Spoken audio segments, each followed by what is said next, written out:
Je suis venu demander au bureau du Sénat et de l'Assemblée nationale d'arrêter leur bagarre inutile, d'arrêter leur théâtre inutile. Il y a d'autres urgences pour la République, notamment la sécurité à l'est de la RDC. Ma province du Kivu, ma ville de Goma, menacée maintenant. Il y a les rebelles qui sont en train de descendre sur ma ville d'origine, sur ma ville électorale. Alors ils doivent arrêter leur théâtre politique et s'occuper des urgences du pays. Le président de la République a promis de s'en occuper, ils doivent l'aider, les institutions doivent l'aider. Alors maintenant où je vous parle, je suis venu interpeller le président de l'Assemblée nationale et le président du Sénat que j'ai attendu depuis le matin, qui ne sont pas là. Je sais qu'ils sont dans d'autres urgences, j'espère, mais moi, les urgences sont la paix à l'Est. Et je suis venu demander à ce qu'on autorise aux sénateurs et aux députés du Kivu de sortir et de partir à Goma, poser des questions à tous ces rebelles, qu'est-ce qu'ils veulent.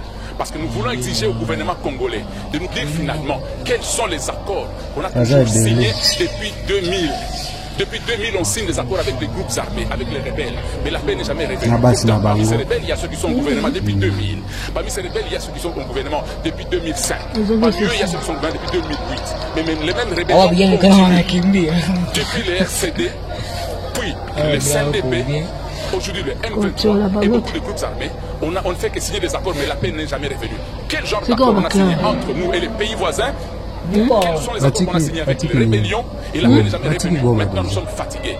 Au nom de la population du Kivu, au nom de ma ville de Goma, je suis venu demander qu'on nous rende compte et qu'on nous le dise immédiatement.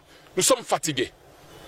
Qui sont les complices? Si nous sommes infiltrés, qui sont les infiltrés? Est-ce que nous manquons des services pour identifier les infiltrés au sommet de l'État, dans l'armée, dans la police, dans les renseignements, dans l'administration? Est-ce que nous sommes aussi indignes que ça? J'ai dit pour la dernière fois, la population du Kivu et celle de Goma en particulier exige à ce que les députés descendent à Goma pour aller parler avec ces rebelles-là.